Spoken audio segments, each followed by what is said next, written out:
এক নাম্বার কথা, জান্নাত কিসের তৈরি? তিরমিজি শরীফের 2526 নম্বর হাদিসের বর্ণনা, আবু হুরায়রা রাদিয়াল্লাহু তাআলা আনহুর বর্ণনা। আন আবি হুরায়রা রাদিয়াল্লাহু তাআলা আনহু قال قلنا الجنة ما بناؤها يا رسول الله।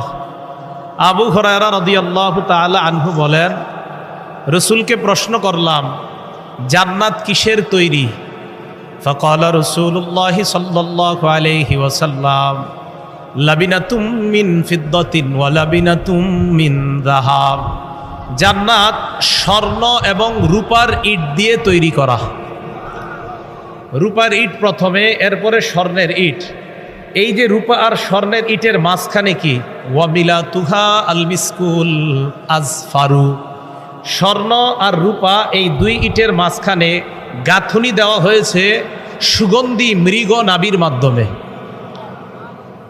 ওয়াহাসবা উহা